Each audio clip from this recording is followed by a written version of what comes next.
2,000? 2,000 days. Is that what it is? You know what I'm saying? Give or take, you know what I'm saying? Couple hours here and there. But Is that how the math works out? You know what I'm saying? What was it? You know what I'm saying? 365, you know what I'm saying? 6, you know what I'm saying? You know what I'm saying? You got a 0, K to 3, you know what I'm saying? 1, you know what I'm saying? K to, yeah, about, you know what I mean? About 20-something hundred. Either way, we are here. And Mercedes still says she's from Fairfield. how old, Graham? How old are we? No, what 30? I know how old we are. How old is she? Do you know? She's 32. So nobody has seen, like, none of my partners have seen her. Like, none of y'all went to school with her. Like, she said she's been here since 9. I'm like 35. until she was 9 years old, right? She says she lived here until she was 9. Okay, so like, how come nobody has a picture? Like, nobody has, like, the play that we did in elementary school, probably like B. Gail Wilson or some stuff like that. Hold up. Didn't she say she was homeschooled? On Travis Air Force Base? She also said she was broke as shit. So niggas don't know her struggle. So don't act like you know her. So all right, my bad. There you go. She's Fairfield's folktale. We need to give her a street. Because like I'm gonna tell you, she is homeschooled. Speaking from a homeschool person who can read, Graham. No, yeah, right. Speaking of a homeschool person, like you don't be mixing up with kids that are around the area. Hey, yeah. You don't know them niggas like that. Hey, but you ain't about to have a homeschool moment with Mercedes where we're talking about our city right now, Ben. So you can shut the hell up. Nah. And you know what I mean? Like you're not gonna talk about Fairfield's Beowulf like that because she ain't nothing like I ain't never like nobody knows who she is. Like it was just like I'm telling you, we know who she is. Niggas be flying under the radar. It's different. It's different, man. Let's you go mean ahead. To tell me that nobody was like, yo, that's her? I listened to that interview and I was like, why? Like, I need a yearbook photo. I need a picture of her in a at church or something. Like, you feel me? Her like at the BX, you know what I mean? Like if she's like her at the BX, you know what I'm saying, right next to the Popeyes and the Robin Hood sandwich place. Like, yeah, I need one of them.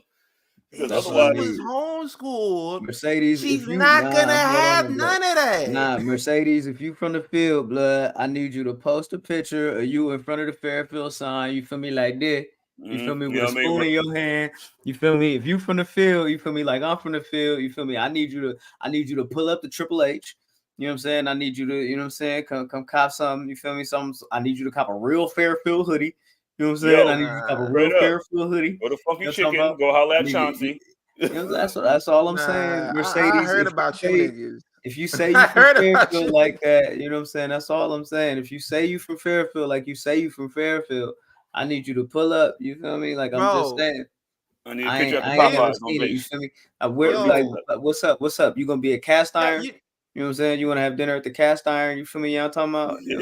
Like, you ever been to the skating rink, Mercedes? Tell me about that. Yeah, tell me about the old skating rink. You feel me on North Texas? You know what I'm talking about? If you really from the field, Mercedes Moné. If you really from the field, like I'm from the field. It's a very specific like podcast.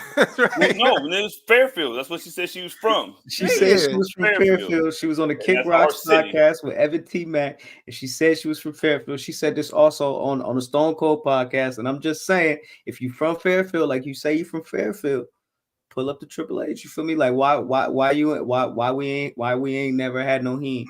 You feel me? Why I ain't never seen you at George's Liquor? You feel me? I'm just saying these are questions that I have for you. Oh my you ever had Dave's Burgers, Mercedes? You ever been to Dave's? Yo, I need like if you go to Dave's right now, wouldn't they that entire street after you? Let's go ahead and get the show started. We're doing too much.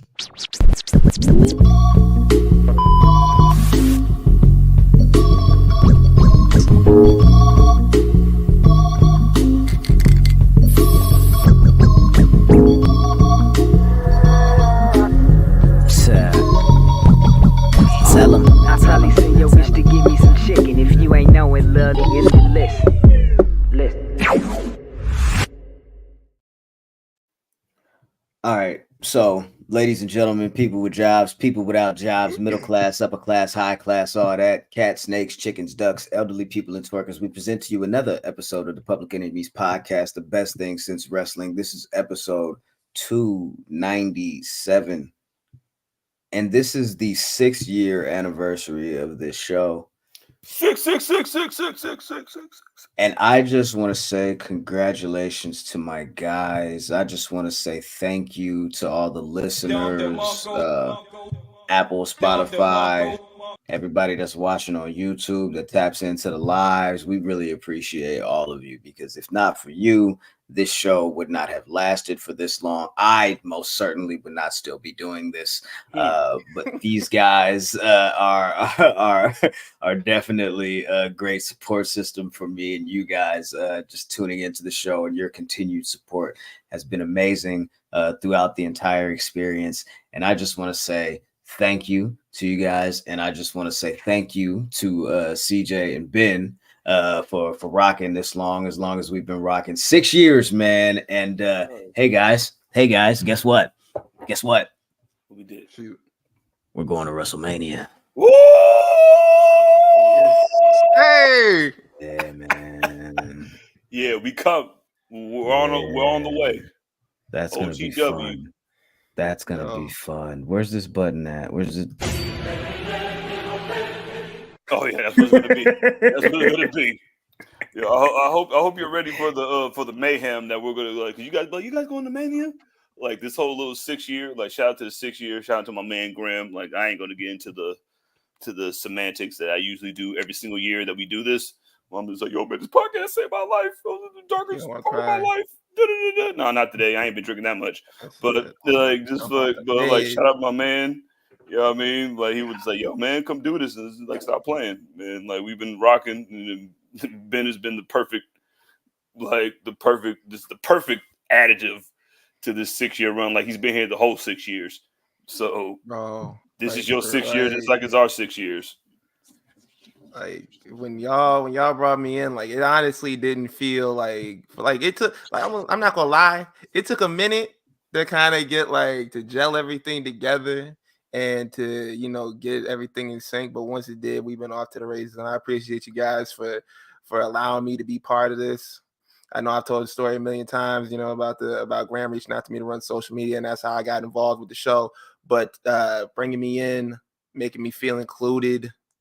Having I remember I was just doing we were just doing the show and I was running the socials, and Graham called me and I thought we were doing a show or something like that. He said, "Nah, nigga, I just want to talk to you for a minute, get a sense of everything is going on with you." And I was like, damn. I was like, I've never never worked with anybody who's actually done that. It's just been we're doing something like that. We're just running through it. We're not trying to connect on a level, but for real, y'all, over these past 3 years that I've been part of the show, y'all have been brothers to me, big brothers to me. I really appreciate that. Yeah, the type of brothers that we are. We're two devils on your shoulders. You know what I'm saying? We're just two devils on your shoulders. The worst brothers that you could have. I remember when Graham was like, yo, man, you be down with Big coming on the show? I was like, yeah, nigga. Okay, guys. Okay. We've had this conversation. We've talked about this. We've talked about this. And give more the heart-touching moments. I know. And guess what? When you do that, CJ gets all emotional. He wants to talk about how he feels about how all of it happened together and where we are now. Usually, I would come on here with a little bit more, I don't know, decorum. Yeah, and also a little bit more professionalism. Typically I would try to be a little bit more presentable. I try to shave for you guys or whatever. But god damn, we have been doing this show for some time, and god damn it, we're going to WrestleMania. I just want to feel you know what I'm saying? I'm really in this shit right now. You feel me? We've really been hustling. We've really been working for it. You know what I'm saying? And I don't know, man. Yo, I'm not gonna let Noel talk about me like that. This man said Lil Ben gonna be like Squidward watching SpongeBob and Patrick out the window. Hey, I'm gonna be at Mania. I just won't be at Wale Mania. Oh yeah. What did my man M-Man said? He said, yo, you just better run if you see y'all. Well, yeah, you better. Man, because you've been asking for this Idris, and then now you're getting what you asked for. Merry Christmas, nigga. Man, those is $342.75. Small package news. Can we? Shall we? Yep, go for it. Real quick.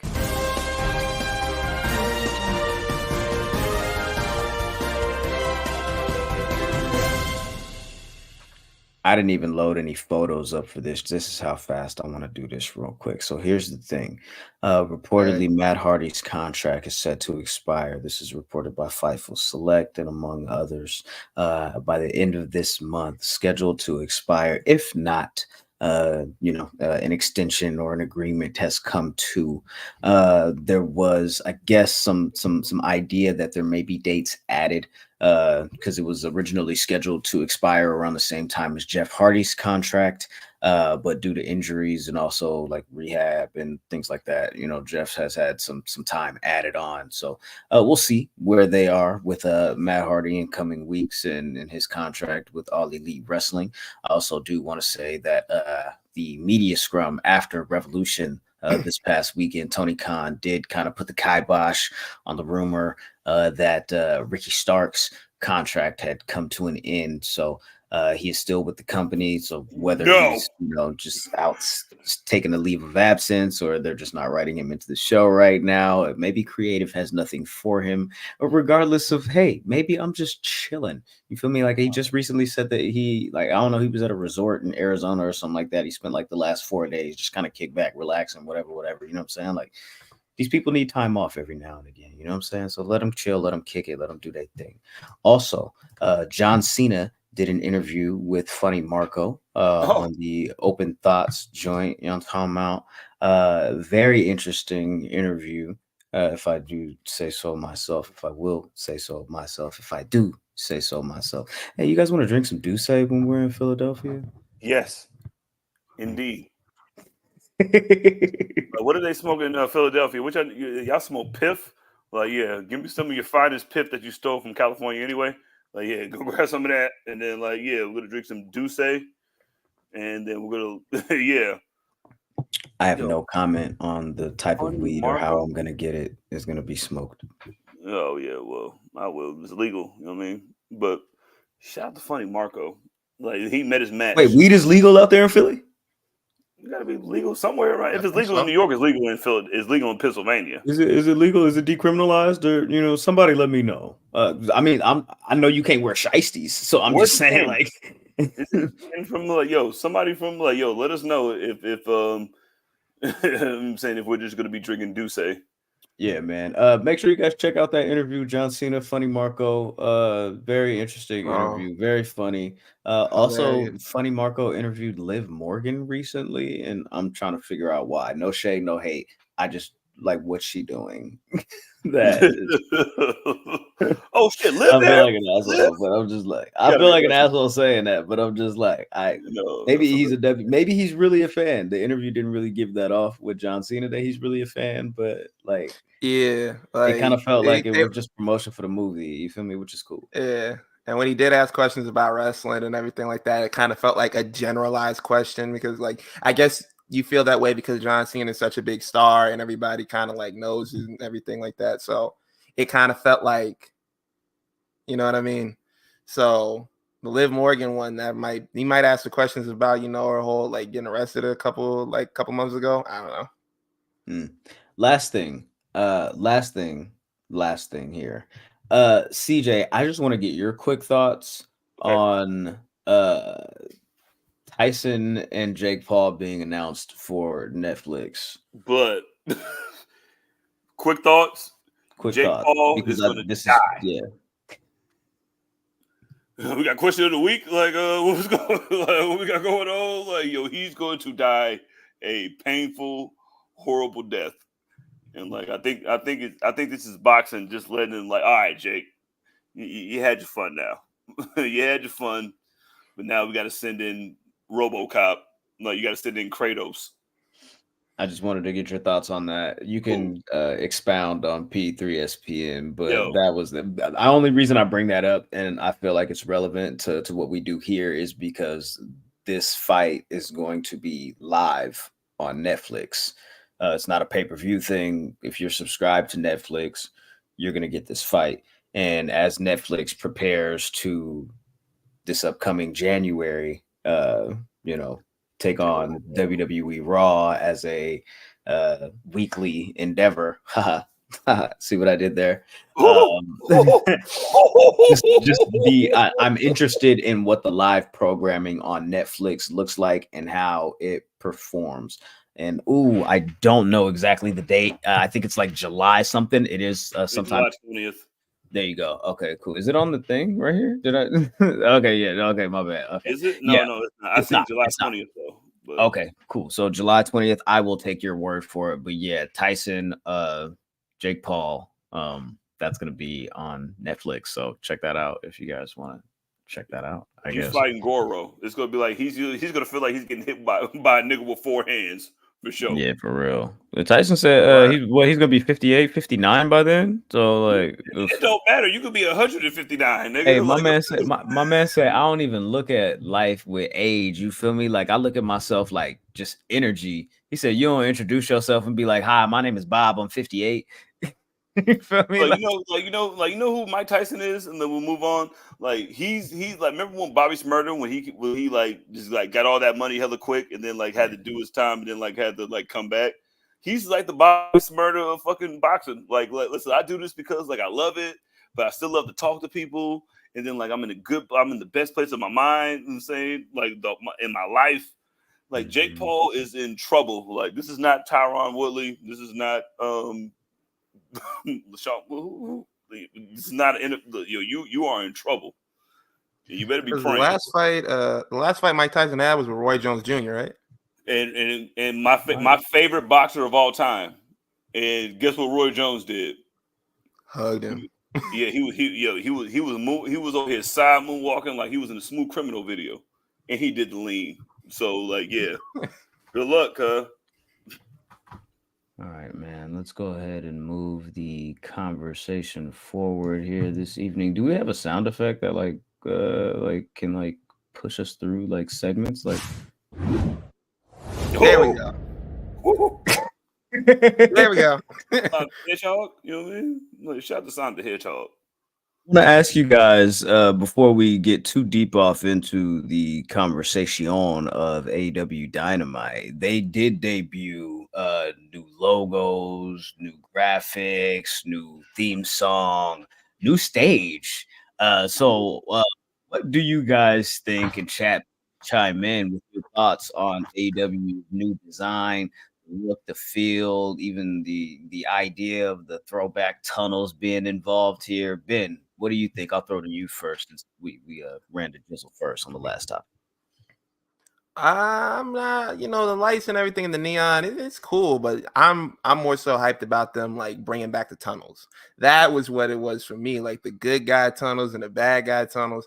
I love that, and I mean, like taking it in a new direction, always refreshing. Putting a new fresh coat of paint on it, it never hurts. I know a lot of people were like upset that they changed the theme song because the Light the Fuse theme song had been like a staple for everybody for so long. But I mean, like I remember a time where Raw was changing their theme song like every other year. You'll get used to it. It's cool. Raw doesn't even like have a theme song right now, right? They just it's a generic. The last 3 theme songs have been generic, like white rap. The last 4. The last 4 have been generic, like white rap. It was white rap, right? It was NXT right there. And then the good white rap, no G-Eazy, no nothing. No Black Cuz that did greatness. This feels like greatness. That's it's funny. I wanted to interview him, and I was like, "Yo, guys, I'm gonna reach out to bruh that did the Raw theme song." And then something just told me hit Google, interview, and somebody at Fightful already did it, and I was like, "Oh, well, there's that." He got to battle you. He got to battle you to interview with us. Like, if he can't beat you in a battle, then like, hey, no offense, but there's nothing else that I wanted to talk to him about. So, but yeah, back to AEW, because this, like Ben said, he was excited about the throwback tunnels. Jizzle, what did you think? I mean, I'm never against somebody just kind of like trying to give like a new little spin to what you got going on that's working. Like what Ben said, like I like the bringing the tunnels back, because now you can let your fucking brain run around like, oh my God, is he a heel? Is he a failure? Whatever. You know what I mean? Like, yeah, whatever. But like the fresh, like, because everybody has used like an old report and then just like added some shit to it and then used it for another year and then it's worked. So like I'm with it. You know what I mean? Like ain't nothing wrong with like adding like a little pain. You still gotta watch, motherfucker. So like yeah, we want to try something different. So I'm with that. Like I liked it. I didn't mind it. Like I didn't listen to the fucking theme song anyway. I'm here to watch the wrestling. Like you wrestling fans be doing, right? You don't care about the theme songs or the presentation, right? It's about the wrestling. So I'm here for the wrestling. Real grabs. Well, speaking of the real grabs and real wrestling, they did announce a new pay-per-view. AEW Dynasty is going to be taking place April 21st. That's a Sunday. I believe that's going to be in St. Louis. So it looks like adding more and more events here, peppered in to the yeah, I mean. Go ahead, Ben. Me in St. Louis. Yeah, man, they got to get Nelly involved. Like, you can't be adding more pay-per-views to your schedule and all them shits end at midnight. I am tired, bro. I was tapped in for Sting's last match and everything like that. But y'all got to give me some grace, man. Friday, listen, we talked about this, Friday pay-per-views on the way, AEW. This is the only thing that you're gonna have to pay us for. Like, just do Friday pay-per-views now, dog. Like, that might be the way to go. Because these Sunday ones starting at 5 and ended at Monday, it's like a quinceañera. You know what I mean? Like, come on, cuz. Like, we ain't got time for this shit. Like, but we've been drinking all night, blood. Like, it's fucking 11:20. Yeah, man. We got some more false finishes. Like, nah, keep it. What they did here on Dynamite last night, you know what's funny? They started off the show saying it's a new era, new season of AEW Dynamite, and I recently saw some people having the conversation of if this is the new season of AEW, would that make Revolution AEW's WrestleMania? No, and I've seen it be double or nothing. I've seen people say that it's all in now, of course, because of the stadium show and the grandiose nature of it. I've seen people say that it's all out. Ben, what do you think?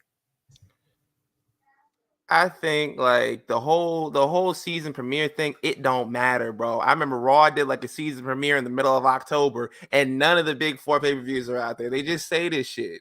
Like they're like, oh, this is season premiere. They can virtually say that whenever they want. I think they say that every October now, though. No, but like we know, like listen, AEW's groundwork, the genesis was all in. So like all in and all out. Like, listen, I ain't never heard of a Revolution being in Wembley Stadium. So you know what you're like. Listen, if you want to call if you want to call it your season, like you can call it a season premiere where you change your music and your fucking and your fucking like themes and stuff. Like, so you can call it a season premiere where you do that shit. But like you ain't gotta think too much into it, like because like you don't really care. Like they call Raw season premieres, like they have a brand split. In the other part of wrestling, so like it don't really matter because like you can call it whatever you want. So that's a good point. Like I don't mind it. Meth in the comments here says the season premiere has always just been a ratings ploy. Yeah, I can agree with that. So it doesn't really matter. Just a kind of like a trope. But looking forward to Dynasty, and let's kind of get into the meat and potatoes of Dynamite here. Looks like there may or may not be a continuation of Swerve and Samoa Joe going forward. Swerve came out there and pretty much cut a babyface promo, saying that he kind of, let the people down, and he promises that he's going to become AEW champion. Samoa Joe came out there taunting him, waving the title in his face, letting him know that this might be Swerve's house, but Swerve's house exists in his world. Somebody cue the Jeff Jarrett music. Yeah, man. Yeah. So this kind of went off into like a whole WWE kind of like thing as far as like, I'm gonna come out here, cut a promo, you're gonna come out here, interrupt me, and then the real bad guys are gonna come out here and say, oh, well, you know what our plan is, here it is. And Adam Cole, Undisputed Kingdom, came out there and said, hey, we're taking over, we got all the gold now, we're gonna add more gold. They announced that Wardlow will be taking on Samoa Joe next week at Big Business. That's of course coming out of Revolution. He won that All-Star Scramble match and earned that #1 contendership. So there you go. You've got your main event for Big Business next week in Boston. Yeah, and then they basically turned that into a tag match with Taven and Bennett going in there against Swerve and Samoa Joe in a can they coexist type moment. You know what I mean? Yeah. They Swerve pretty much handled the whole match by himself, and they pretty much made Undisputed Kingdom look like suckers. And yo, nigga just won the whole belt from the longest reigning champion in wrestling. Yeah. I thought something was interesting here was the idea that Wardlow won that match. Wardlow cut that promo like a couple of weeks ago that everybody was super excited about and said that he really, kind of broke through on the microphone and, had a good segment that kind of put him over. You know what I'm saying? Of course. Nah. But they didn't give Wardlow any microphone time here. They didn't give it was just like stand there, look menacing, let Adam Cole do all the talking. But Adam Cole is there, cuh. I want to hear another from Wardlow. Good job. I didn't want to hear from him when he did that promo a couple weeks ago. Like, y'all niggas was on here praising. Look at him talking. Nah, bro. All I saw was a bunch of cliches and shit. And I like Wardlow too, but the shit, nah. You got let Adam Cole talk.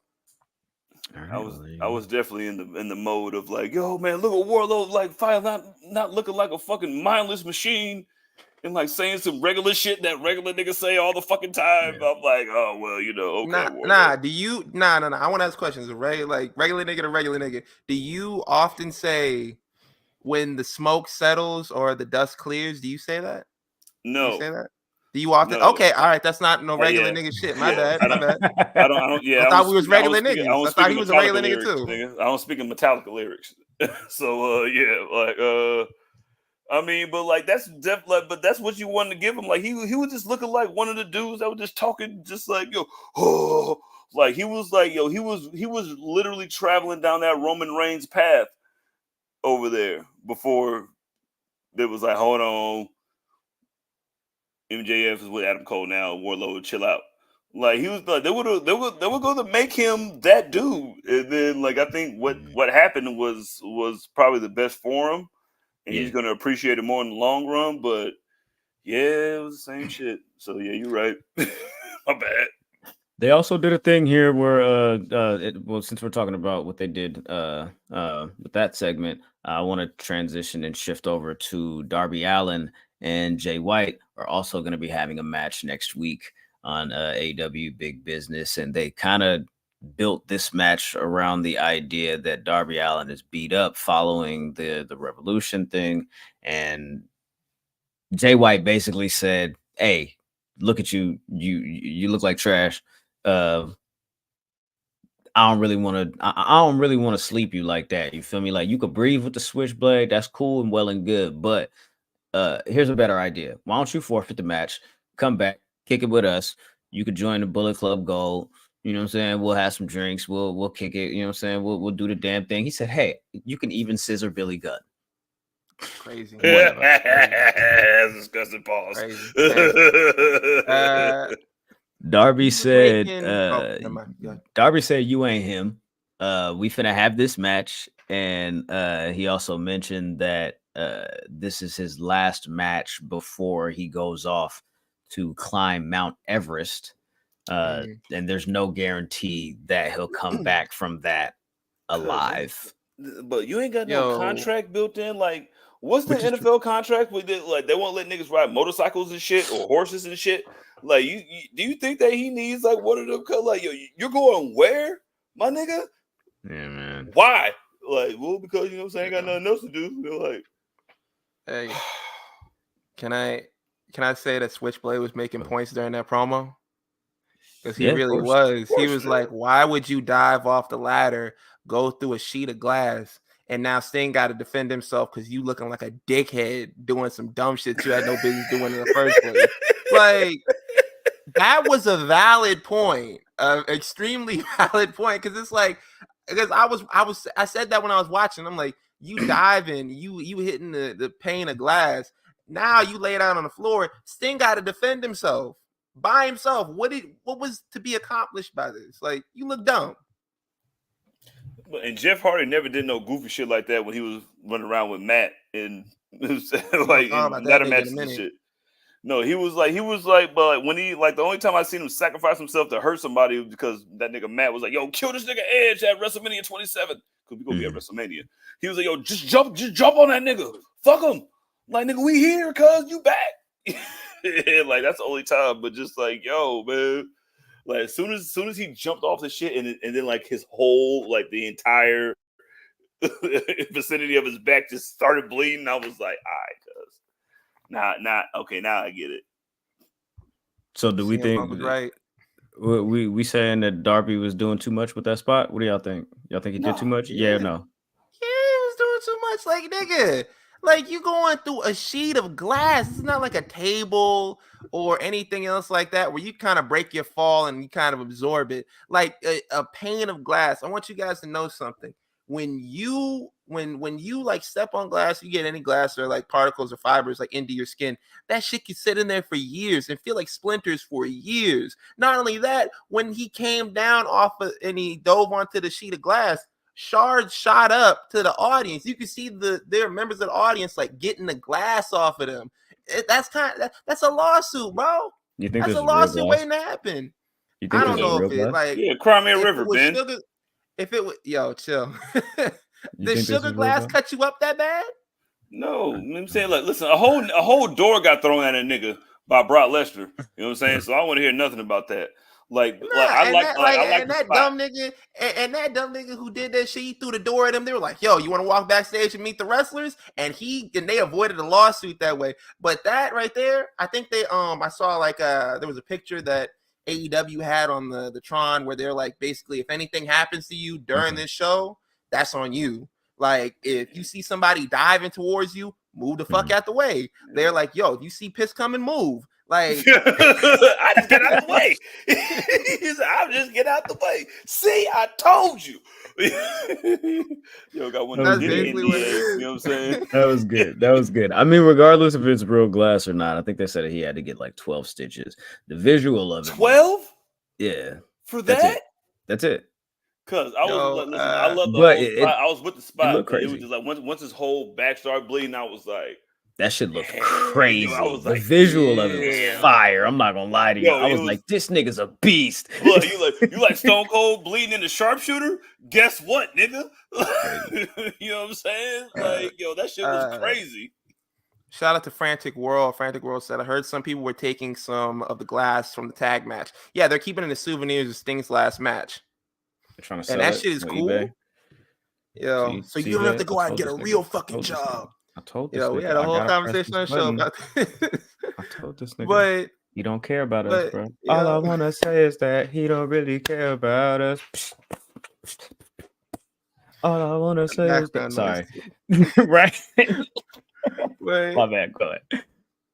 But like that, I feel like there's unnecessary shit that he does, and I'm just kind of over it. Like, I remember, like, they threw him down the stairs in a body bag one time. I was like, okay. They dragging this nigga behind a car. I'm like, okay. And I don't know what it is, but I'm not trying to see this man, like, pop up one day and say, Darby Allin, like, God forbid, paralyzed doing a spot. Like, I don't want to see that shit. Like, sometimes you got to tell this motherfucker no. So what you're saying is you don't want him one day to just wake up dead. Yo, how you wake up dead, bro? How you wake up like and old people be saying that shit and be putting so much confidence into it. They be like, man, I just thank the Lord I didn't wake up dead. How? But yo, I'm not trying to that's do nothing like that. That's kind of a part of the appeal of Darby Allin, is it not? Is that not a part of the fabric of his being at this point, of what we know about him over the last 5, 6, 7 years of him being, on the indies and now in AEW on TV, doing all these crazy dives, crazy stunts, being a part of the X Games, doing crazy stuff with Travis Pastrana and the Jackass guys and all of that, like Nitro Circus. Like, this is Darby Allin. So I wouldn't expect anything less of him. This is him. Tony Khan has signed a professional wrestler / stuntman who has the fear of fucking nothing, pretty much. So like I don't put nothing past him. I think climbing Mount Everest is a very noble attempt to go ahead and do. And you know, Right. you only live once, man. What are you gonna do? So you gonna spend your time climbing a fucking mountain? Why not, bro? Like I get it. He want to do some cool. He want to do some cool shit where he throwing his body off buildings in the glass or throwing off ladders in the glass. But I could excuse the spots because like we watched Jeff Hardy do this shit for years. Yeah. But he keeps upping it and he keeps adding on to it, and it's never like the same shit. It's always like, man, I'm gonna let these niggas drag me behind the car in a body bag. I'm gonna let these niggas throw me down some stairs head first. Like, I wasn't bleeding for none of you niggas. I'm not bleeding for none of you niggas. I didn't bleed for my own brother. It's always new shit, and I'm like I said, I'm not trying to see this man like wake up dead. Like, yeah, wake up dead. There you go. For lack of better words, you know what I'm saying. All right, let's go ahead and keep it pushing. Hook defeated Brian Cage, defending the FTW title. Seems like there's some type of inner workings pairing with Jericho. Nobody wants to see that. Also, Chris Statlander lost to Rio when Stokely tried to get her to cheat again. That didn't work. Looks like Willow is going to be facing Rio next week. I think she's going to cheat. I think she's going to win. I think Willow's going to the dark side. Think Stoke is the is Don Callis of the women's division? That is hilarious. Yeah, making niggas fight against each other. Yo, fight. Speaking of things that are that have been booked for the future, Copeland Cage 3 in 2 weeks, Toronto Dynamite and I Quit match after there was a face-off. Luchasaurus or Kill Switch slapped a dog piss out of Matt Menard, and they had a brawl with Daniel Garcia. Adam Copeland came out for the save. Chased off Christian Cage and to the parking lot. He stole a car like he was on Grand Theft Auto. And then, you know what I'm saying? He was like, yo, me, you, Copeland, Cage 3. It has to end. I Quit match, Dynamite. 2 weeks. Let's do it. So they finna do the damn thing. Yeah, I don't really have any thoughts or opinions on that, to be honest. I'll have something to say after the match, I guess. Let it be over. Is that the quintessential ending of a feud between best friends is the I Quit match? I guess so. Hey man, what are you saying? Get it out the way, you know what I mean? Yeah. All right. So let's get into the big news. The big news from AEW Dynamite, right? The Bucks came out there and they teased that they had a huge announcement. So this segment for me, I believe, covered a lot of ground here, right? So Tony Khan, after Revolution, had announced that Sting and Darby, of course, after defeating the EVPs, Matthew and Nicholas Jackson, to retain the AEW tag titles, that the titles would then be vacated. A tag team title tournament would be held to crown new champions. And the Bucks then entered themselves into said tournament. This kind of feels like that booking idea that I had last week is going to come into fruition, right? What? Where the Bucks enter themselves into the tournament, and whatever match that they have along the way to the finals, they just continue to change the rules to make sure that they win these matches and become the champions, and then they end up losing the final. But I don't know. I don't know if that's going to happen. I'm just saying, I'm throwing an idea out there. But this is what they did. They entered themselves into the tag team title tournament. So they're the first team that we got. Boom. First order of business out of the way.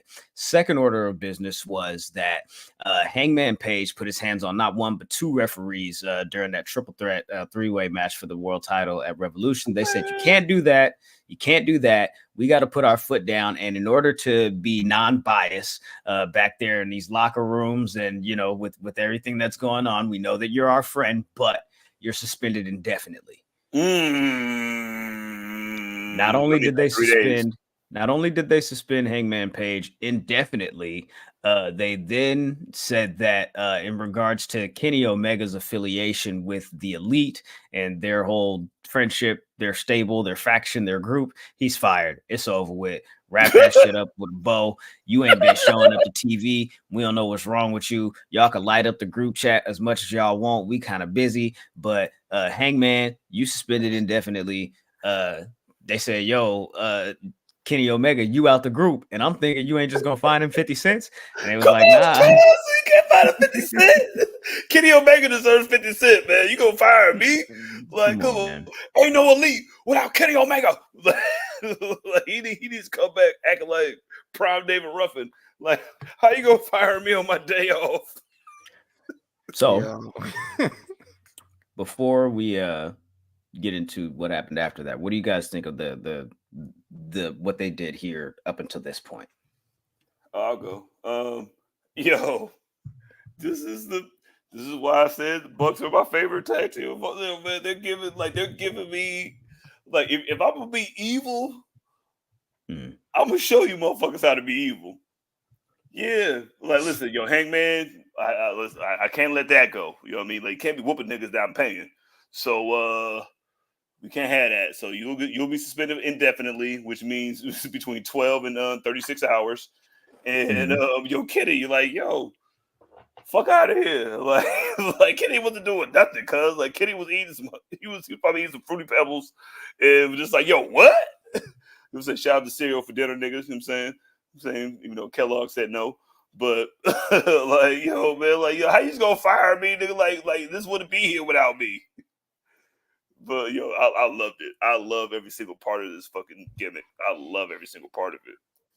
I had been waiting for the longest when they turned heel to like exploit that EVP, like sort of like, yo, where everybody's boss is. I was kind of waiting on Cody to do it when he was there. I thought that would have been a nice touch for him to turn heel, but I'm glad that they are using it, because the way they're using it, not only is it in a way to like advance themselves, it's comical at times. Like the whole thing, like, okay, they're like, man, we don't know where you've been. They know the man got diverticulitis. They know the man at home sick as a dog, and they're like, bro, you ain't been showing up to work.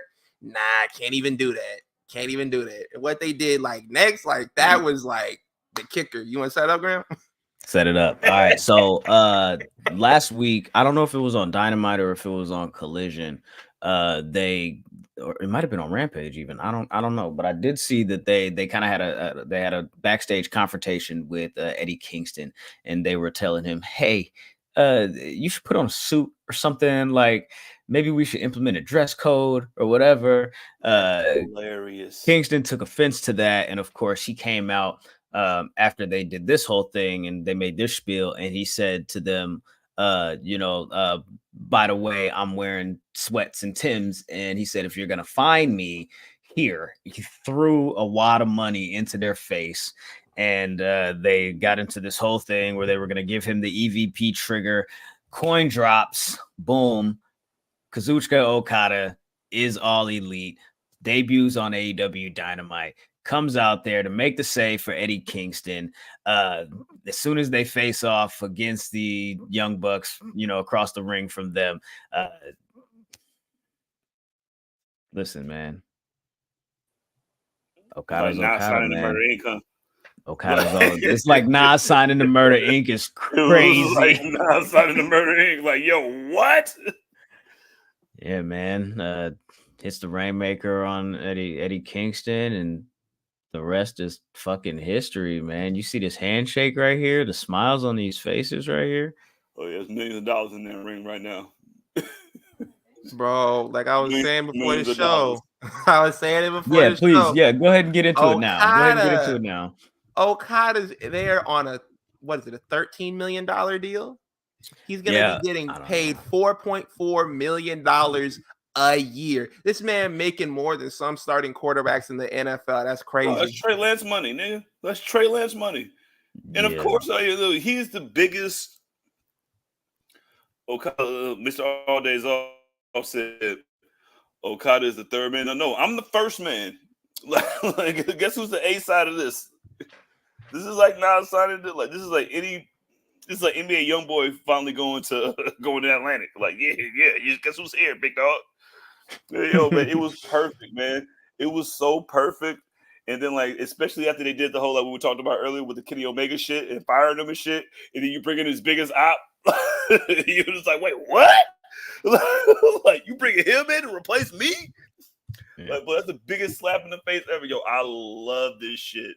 And the new little Rainmaker shirt is kind of lit, too. You were saying Rainmaker means a whole different term now. So, oh, yeah. This was great. Yeah, that was a report, I believe. But I don't know if it was Wrestle Ops or somebody that put that out there. Fightful Select confirmed through their sources that that was pretty much accurate. Yeah, 4 point something million a year, 3-year deal. So yeah, somewhere around 13 million or whatever in total. Barry Bloom is just knocking shit out the park. I don't know, man. They replaced this man in a group like Eddie and the Five Heartbeats, bro. Bro, This man gonna no. yo, Kenny Omega gonna walk up to Okada. How does it feel to beat me? But Okada is KD going to the Warriors, and then Harrison Barnes going to. That's KD. Like you just added KD to your squad. Like I need to be a leader. I just need to go out there and hoop. I'm gonna go out there and wrestle and win these belts, and then like you just keep giving me the money and don't say nothing to me. I'm good friends with Nick because he gives me all the shoes and stuff. That's Dior. That is hilarious, man. I think this is a very interesting move. I floated something out there last night on X, on Twitter, whatever you want to call it. I said Young Bucks, Okada, Jack Perry, run it. I think that'd be an interesting pairing. Put man in there. I think we lost Ben. Yo, cry me a river, Ben. I'm saying the only reason I'm throwing that out there is because come on, man. I keep my ears to the streets. I see things. Did you not see Nick Jackson posted on Instagram last week? The little picture of him and his brother walking through the shit. He gonna tag, you feel me, Matt, and tag Jungle Boy. Tag Jack Perry as well. Yeah. Jack Perry ain't nowhere in the picture. Why is he being tagged? But I'm just saying. He just got jumped into a gang. Maybe. Japan, right? Hey, maybe they use his power. Maybe they use their power to bring him back since Tony Khan suspended him. Do we get a all EVP match? You know what I'm saying? Kenny versus the Bucks versus Tony Khan. Like, yeah, listen, you're fighting Travis Etienne. Shut up. All right, man.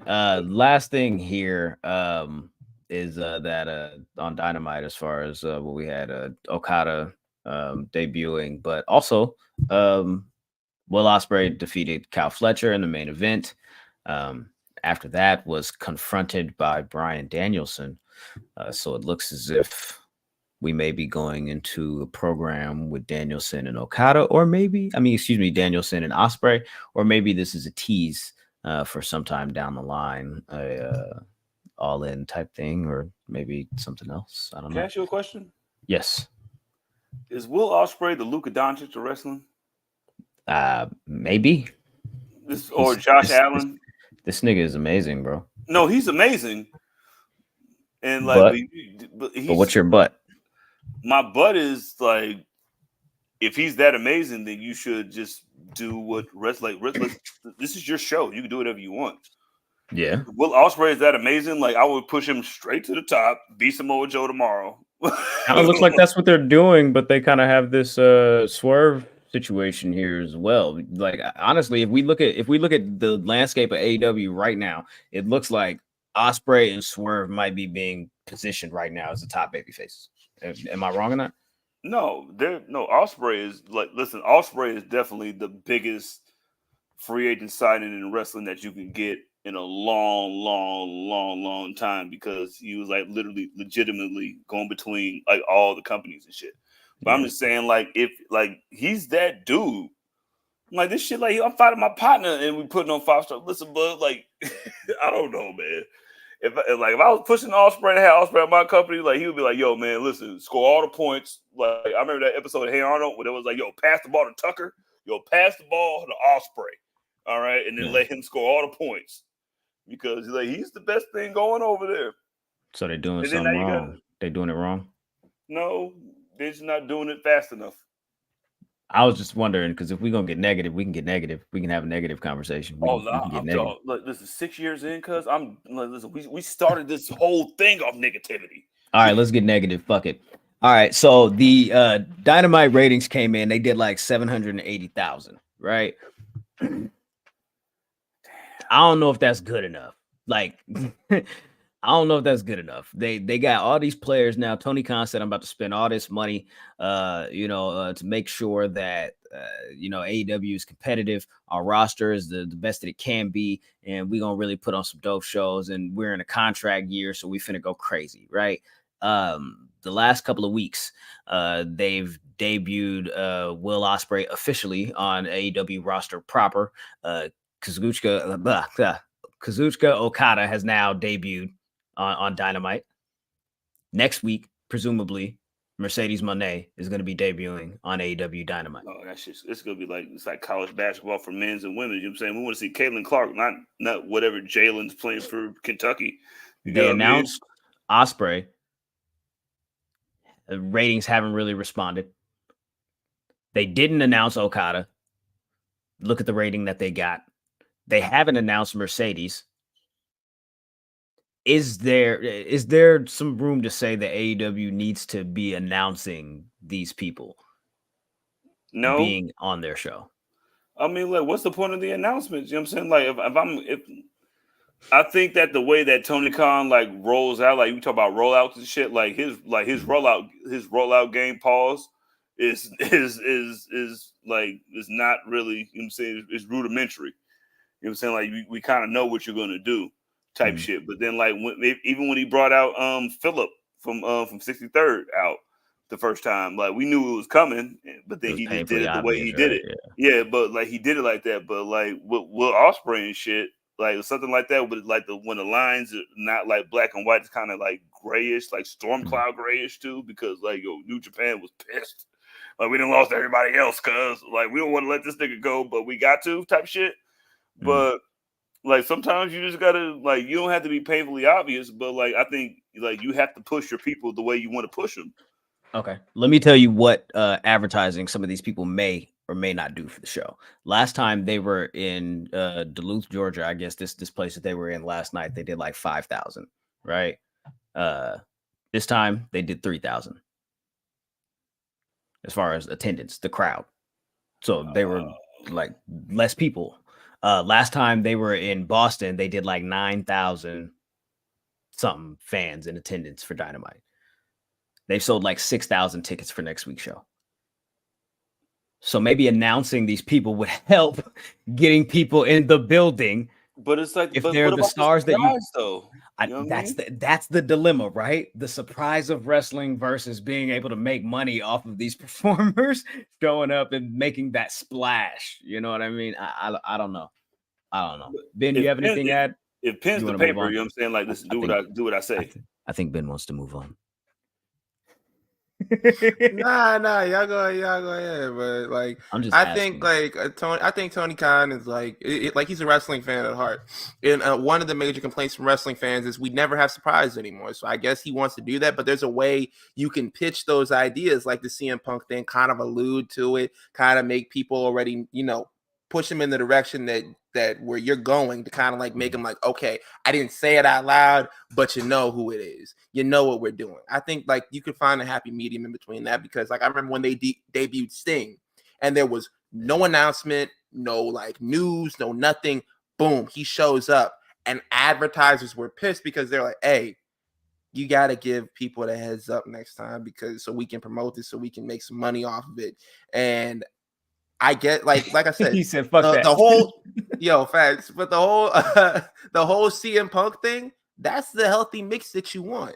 You want people cutting promos and being the best in the world, or talking about straight edge, or talking about whatever. You can do that without directly saying this is who we're pushing, this is who's coming out, this is what we're doing. You can say it without saying it. But you should know who what we feel about the person by your reaction to the person that we're bringing back. You know what I'm saying? Listen, you wanted Croza. What's up, big dog? You gonna come out first and do what? Oh yeah, calling Britt Baker the Jinder Mahal of AEW is hilarious.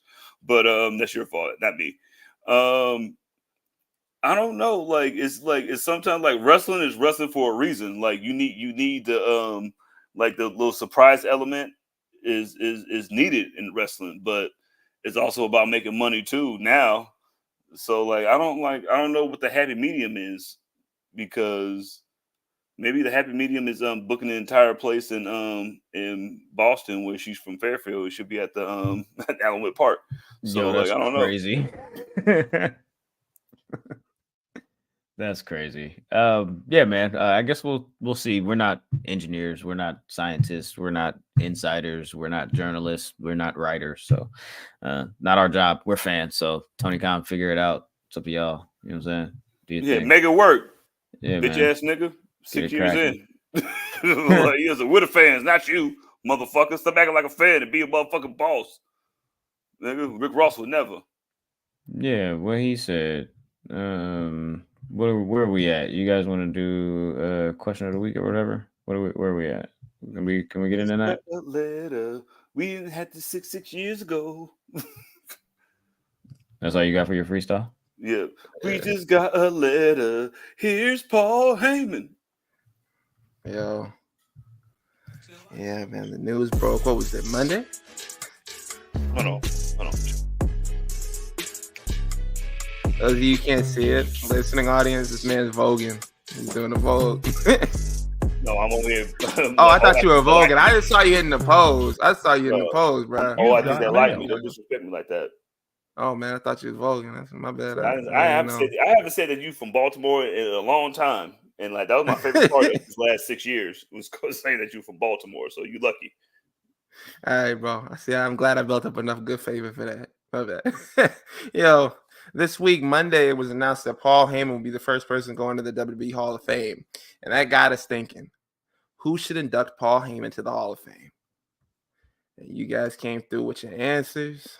Like always, let's get it kicked off with who we starting with. QFlow _ music 215. The Dudleys or Punk. Okay. I don't want to listen to no speech by Bully Ray. I'm gonna be honest with you. Shout out to I am James #1 CM Punk. You imagine? At DF 72811 Undertaker. He did manage him in WCW, right? Yo, this man hitting the elevator. This is sick. You're a piece of shit. You're a piece of shit. Yo, at NLMB6. I don't know, but somebody from WCW. It's only right. Maybe Taz or Dreamer or RVD. All right. I saw a lot of people try, y'all was being funny in there saying Tommy Dreamer should do it. Wink, wink. Tommy Dreamer. Like, I get what y'all going with this. Shout out to at the Line Drive, Stephanie McMahon. She's the only one who lobbied for him to stick around in creative capacity that enabled this whole last 20 years. It's either her or Joey Styles. McMahon on screen right now is like, should we? Nah. I don't even think Shane is safe right now. The niggas is making up rumors. They're like, that's why Shane isn't close with Vince anymore, because Vince want him to be nasty like him. I'm like, where are your sources at, guys? We just lying? All right, cool. Let me know. I lied too. Shout out to at Wrestling Fan. Gunslinging Tommy Dreamer. See, I knew it. I knew there were a few in here. Yo, if you don't know the joke, look it up. Shout out to at Crowded Saint, Tommy Dreamer. See, and the eye emoji. I knew it. I knew it. I knew there was one of those in here. Tommy Dreamer? Question mark? Dreamer. Yeah, the one, the only. Shout out to at Prince _ Nas 101. Since you know who ain't coming back anytime soon, have it be Punk or Roman, since they're pretty much the only Heyman guys still around. Yeah, we know the other guy, he ain't coming back. Shout out to at Motormouth _ 420. They said, well, duh, it should be the greatest Paul Heyman guy. And it was a gif of Ryback. When they were trying to manufacture the next Paul Heyman guy, like, it was painful. They had, who was the other one they had? It was Curtis Axel. Yeah, I'm not gonna lie. I'm not gonna lie. They tricked me. They tricked me a little bit, because I was a believer in Curtis Axel. I was like, hey, they gave this man like 3 wins over Triple H, a win over John Cena. I was like, hey, this might be the new wave. Bro, he got the Intercontinental belt that was old with the white stripe that his dad had. Yeah. I understand. Right back, so. But I got, let me go ahead and read the rest of them. Shout out to at T Ransel, Punk or Austin. I'm not gonna lie, Austin one might hit a little bit. Shout out to at Forever X __. I guess Punk or the entire ECW roster, unless Brock's name is cleared in time. I got news for you, brother. It ain't clear. You gonna have to dig up Johnny Cochran and clear that man's name. Like, bro, it's over. Brock's he's not even than the WWE, and he's bigger than the UFC, but he's not bigger than both of them combined. Nah, and like on top of that, I think they took him out of the 2K24. I don't think he's a playable character. Vince McMahon's whole face blurred. They were like, nah, y'all not ruining the money on this one. We'll end it off with Monte. Adam Monte the Great. This man trying to rush me off the stage. Whatever, bro. This is the last one. The last one. The elevator music. All right. Monte said, good old Steve Austin. There's a picture back when Steve Austin had hair. He was stunning Steve Austin. Was he stunning Steve Austin at the time? Yeah, that was Dangerous Alliance. And the big brick phone that gave you cancer. Cause he playing Graham, where the fuck you find this Mega Man music from the first Game Boy with the purple buttons from? Like that's the craziest music I wasn't trying to Sandman cousin and get him off the stage. I was just trying to set the vibe for for your narration. That's all. I didn't want to interrupt either. What I'm saying? That's all. I was just trying to set the vibe. You feel me? I was just trying to set the vibe. So salute to Paul Heyman. Salute to the wise man. Yes, indeed. He will be inducted into the WWE Hall of Fame. In addition to that, we also got the news that Bull Nakano is going to be inducted into the WWE Hall of Fame as well. 2024 big action. Get it cracking. Yo, I fuck with Bull Nakano. Long overdue. Like the same way that who you call Medusa when she was Alundra Blaze, like her greatest opponent, other than a couple of the other ones I can't think of right now. But Bull Nakano, I remember I think it was WrestleMania 10 when they fought. But she's a legend and she held it down, and she was probably Alundra Blaze's WWF run's best opponent that I saw. They were fucking throwing each other around by the hair and shit, and fucking double drop kicking each other. Yo, that shit was lit, cuz shout out to Bull. You know what I'm saying? She's a foundation member of this women's revolution. Like it started with her roots. So yeah, well deserved. Really. I really can't even tell y'all whose ad lib that was. Y'all wouldn't get it. You feel me? Y'all not y'all don't got it like that. You feel me? Like y'all not from the soil. Like Mercedes Moné say she from the soil. You feel me? That's just I ain't never seen you. I ain't never seen you at the bowling alley or at the. I'm just saying, but I ain't never seen her at Major Market. I ain't never seen her grabbing a pack of woods at Major Market. I ain't never seen it. We never got a happy juice from the North Texas AMPM. Like nothing. Hey, when did she move? When did she say she moved? 9. She said she was 9 when she moved. Let me tell you something. The only homeschool nigga that's showing up places is Tim Tebow. Other than that, we don't be going out nowhere. We don't be mingling like that. Hey, listen, if Tim Tebow got a street, then Mercedes Moné need a street in Fairfield, because who else do we have? I'm just saying. Yeah, she do need a street. I ain't gonna hold you. She need a street. She got robbed the last time y'all was out there. Y'all even got May scared, man. Well, that was in San Francisco. We're not San Francisco. As much as niggas listen, we're gonna give you guys a California lesson before we get old. Listen, everybody said that they're not from the Bay. You know what I'm saying? We're not from Fairfield. We're from the Bay. We're from San Francisco. We're from Oakland. All you niggas moved to Fairfield and you do goofy shit. And she's really from here. So all Airbase Parkway should be called Mercedes Moné Parkway, period. I'm not opposed to that. For real, you know what I'm saying? That's the only one that got the lights that work. This nigga giving geography lessons and shit. Let's go. All right, let's okay, so let's catch everybody up to speed on the road to WrestleMania, right? I don't know how many of you, and I apologize for that, my phone just fell, but I don't know how many of you saw that 21-minute promo that The Rock cut on Instagram this past week, and given that it was days ago, I'm gonna assume a lot of you saw it, and I'm gonna assume that we're all on the same page here, because I thought it was a lot of information. I thought it was a lot of information. It was a long fucking content piece. It was definitely long in the content. Longer than your average YouTube video, even. Longer. Long a lot. Yeah. Okay, that's weird. That's definitely weird. Pause on that. Pause, nigga. Pause on that. Pause no. Let's be grown about it, because we didn't use long with like any innuendo. You left it out there. I didn't leave anything out there. No, you left it out there because you said it. You went to go grab it, and that's nasty. Oh my God. I gotta, 6 years. Ben, what's wrong with you, cuz? I gotta go. Ben, it's your fault because I know Graham longer. So it's your fault. Yo, that was crazy. Hey, yo, that was crazy. All right. So I thought, okay, so check this out.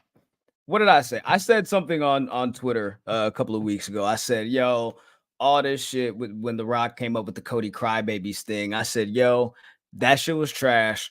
All The Rock got to do is say some stupid catchphrase and y'all be on dick. That's crazy to me. Like, I feel like as many years as he's been in the game, like, give me something new, give me something innovative, give me something different, give me something that I don't know I can get excited about, bro. Like, I feel like I can see this coming. John Cena's a Fruity Pebbles character.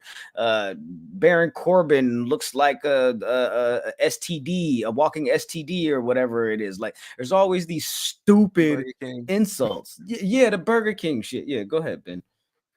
I think what it is, we see this all the time in music and movies and stuff like that. He's learned his audience. He knows who his audience is. Drake hasn't changed up his sound his entire career. Once he knew he could get away with it. Guess what? Drake was like, I don't need to change anything. I could just stay right here. That's The Rock. The Rock is like, y'all go for catchphrases?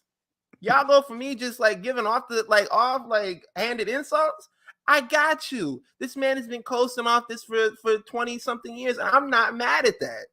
All I'm trying to say is, don't get mad when niggas expose you and they call you corny and they be like, man, y'all just don't like The Rock. I'm like, I love The Rock, just like I love Tuscan Sun. But I've heard him do some of that same shit for the past 8 years. I know where he's going. I think that's exactly what it is. You mean Tuscan leather, right? Oh, Tuscan leather. My bad. It's been a while. Tuscan leather. Thank you. I know what you mean. I know exactly what you mean. Where you're going. You were perfect. That was Go ahead, like CJ. he's definitely the Drake of wrestling. Like, if anybody is a hybrid, a shapeshifter, a transformer of wrestling, of sports entertainment, of everything that's going on, it's Dwayne. And I think like he hasn't had like the the pushback of him coming back, because like usually when he comes back they're like, oh my God, The Rock is like, yo, Dwanye's back. You know what I'm saying? Dwanye, The Rock is back. So like we good, but now they're like, no, they're gonna be like Cody more than you. Like the people that you were talking shit about, like he called these niggas like, yo, go smoke some crack, wearing a fucking Versace shirt. Like all these niggas like Cody Crybabies and shit. And like, yo, like this shit, that shit don't hit no more. You know what I'm saying? Like that little, you know what I'm saying? Like, hold on, wait a minute. Y'all thought I was finished, ain't gonna work for you no more, big dog. Like, but look, after he cut that promo on Instagram, after everything that they've been doing the last couple of weeks, calling people crackheads and meth heads, like, I'm interested now. I'm invested.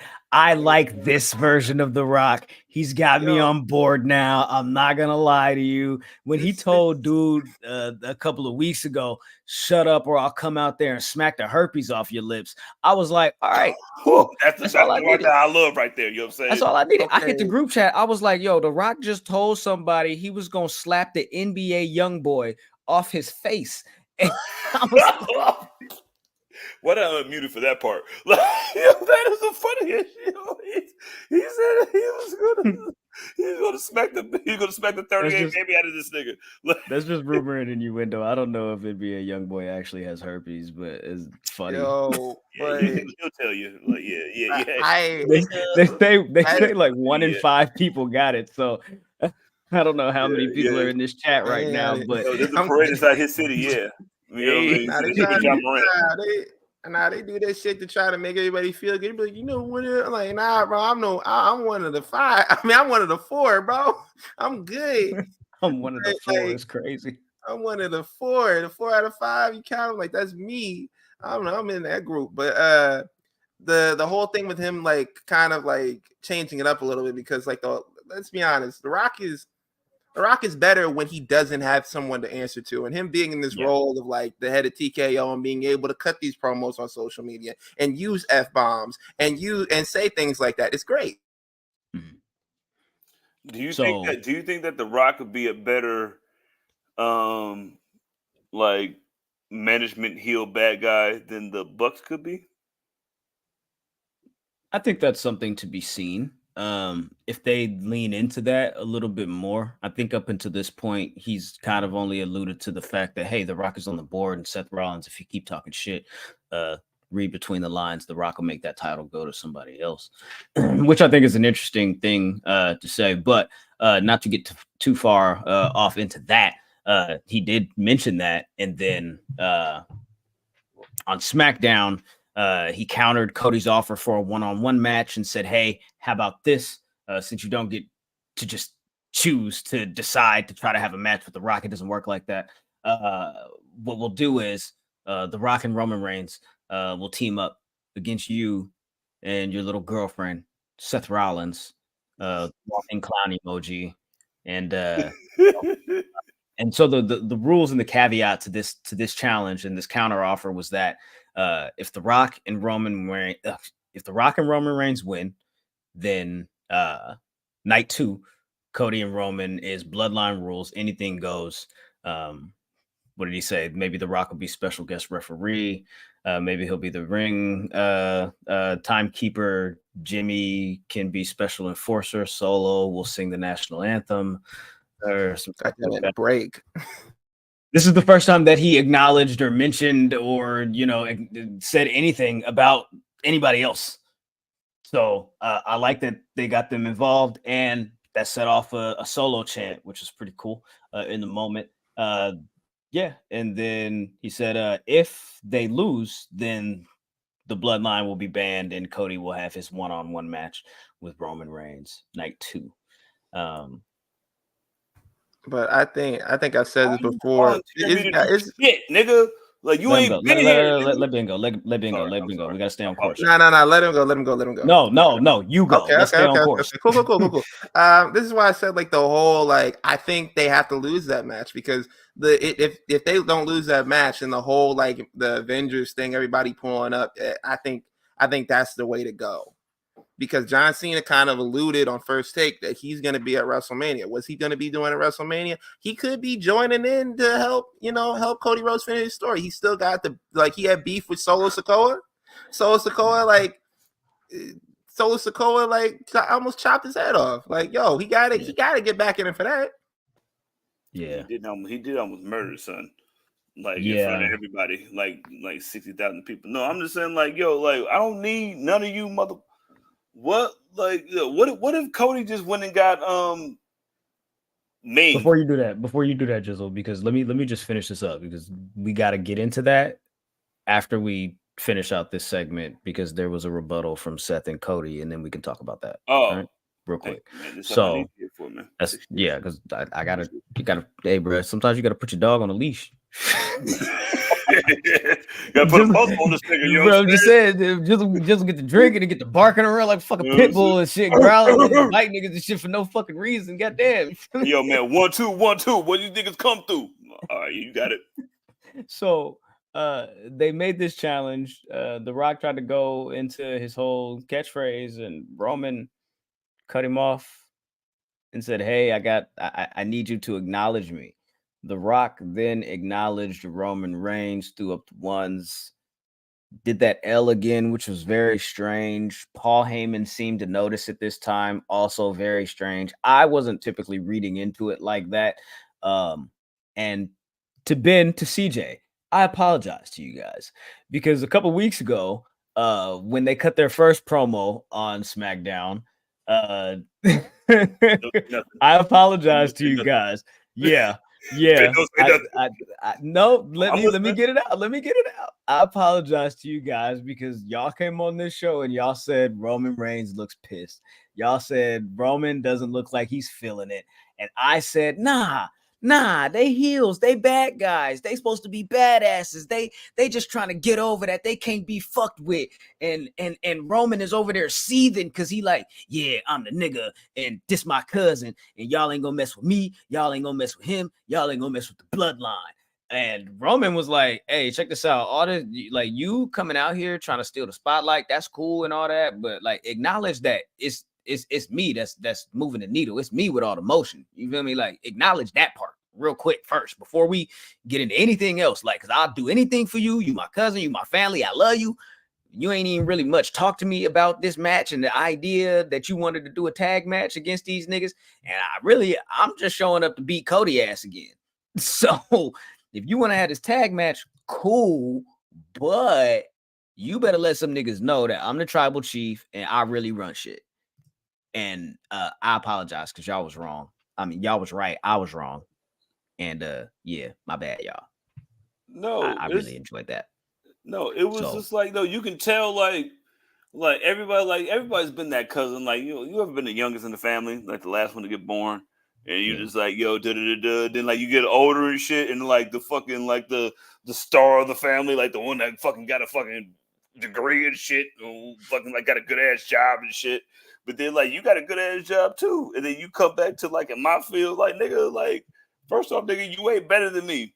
Like, even at your best point, like Roman could look at him in his face, which is so great. Like, listen, even at your best point, you wasn't better than me, cuz. Like, so whatever. Listen, like you have the catchphrases and shit, but I have this Superman punch and this gold glove. So like, so what is it? Like, yo, it's perfect. So yeah. So the thing that I liked was it sets up like a window if they want to go to it. Is like, okay, I acknowledge you, but that acknowledgement is going to cost you something. Like, I'm not just like, I'm the head of the company. Just like, I ain't no bitch. You're not going to get up here and make me put the hand over top of the mic as I'm talking. Like, yo, you're not going to little brother me and make me acknowledge you right now. I'm going to beat your ass later. That's what I kind of felt like. It was like, okay, I'll acknowledge you now. Yeah. But you going to pay for this shit later. That was kind of the vibe that I got from it. And I hope that, if they do go that route, we eventually get like a Roman, you get the Roman, you set up for that for the Roman and the Rock match for next year, give the Rock some more time to get in shape and everything like that. And we can go from there. But I really enjoy what they're doing right now because I'm kind of glad they ended up like this because Rock has been breathing some new life into the bloodline because like the bloodline has been stagnant for a while. And they've been spinning their wheels, so this adds like a new element to it. Like it's like if you ever to bring it back to like Avengers or whatever, it's like the Avengers. Like, okay, who's in charge of the Guardians of the Galaxy? Is it Thor? Is it Star-Lord? Like, who's really in charge? He's definitely not Star-Lord, nigga. Like, all right, so this past Monday on Raw, Cody and Seth had their rebuttal. Cody and Seth basically said, we're coming to SmackDown this week to give you our obvious answer.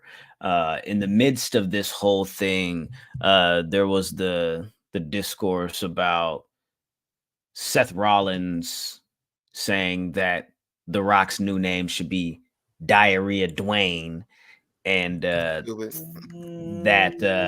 most of his stuff gets over as like wet baby poop these days. There was a lot of backlash. People was like, that's stupid, that sucks. Seth Rollins cut a better promo, whatever. Just what did you think? No, what I'm saying is like, no, the whole point of that was just like giving them the Diarrhea Dwayne thing was the same way it'd be like, yo, free Pebbles Johnson, like, you can't see me. Like, yo, but you niggas been fucking cheering for this shit for years now. Every time he pops up, and that you love it. But now when I say some shit like that, even though I've been here, I'm the champ. Like I fucking busted both of my knees and still fucking like carried Raw with Cody. Like, and then like you don't like it no more. Like, so I understand that shit. Like, I knew what he was trying to accomplish with the whole little diarrhea Dwayne shit. Because like, listen, like I can make up a stupid ass little catchphrase and say, "Well, you do that shit," which is why he had to come out and do a fucking 21-minute. Well, first it was a 15-minute fucking freestyle. And then, like, you know what I'm saying? No bars and running. Part 2 came out, and then he was like, it was 21 minutes. So, like, I understand it. Like, I don't know.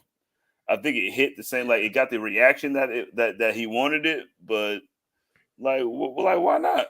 You know, Constipated Cody is hilarious, actually.